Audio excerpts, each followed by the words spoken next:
سوال کرے تو میں اس کا جواب دے سکوں. اس لیے محنت سے مطالعہ کرے گا. تو اس طریقے سے آزاد مطالعہ کرنے والے 10 سال ایک آدمی آزاد مطالعہ کرے گا. اس آزاد مطالعہ کرنے والے شخص کے 10 سال کے مطالعے پر بھاری ہوگا مدرس کا 1 سال کا مطالعہ جو تدریس کے لیے وہ مطالعہ کرے گا.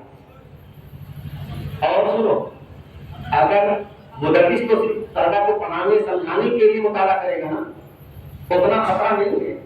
اس کے مقابل میں ایک مصنف ہوتا ہے جو کتاب لکھتا ہے.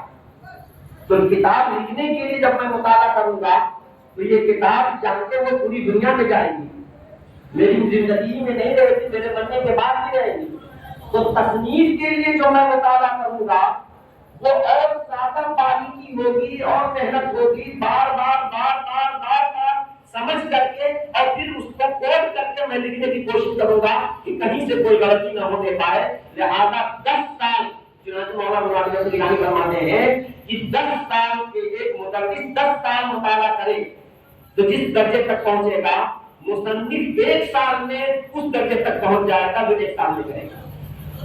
مصنف کا تصنیف کے لیے 1 سال کا کیا ہوا مطالعہ تدریس کے لیے 10 سال کی عمر مطالعے پر بھاری ہے، اور تدریس کا 1 سال کا مطالعہ آزاد مطالعہ 10 سال کے آزاد مطالعے پر بھاری ہے. میں کیا کہنا چاہتا ہوں؟ میں یہ کہنا چاہتا ہوں میرے دوستو کہ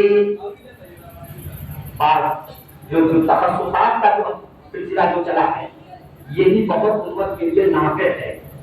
اسی وجہ سے اب نحو صرف کے لیے تخصص، نحو صرف میں جو خصوصی امتیاز رکھا ہو لوگ اس کو مانتے ہیں. حدیث میں جو خصوصی امتیاز تخصص لیے ہوئے ہو لوگ اس کو مانتے ہیں. سمجھا آپ نے؟ بعض دفعہ ایسا ہوتا ہے کہ ایک مدرس ایسی جگہ پر جہاں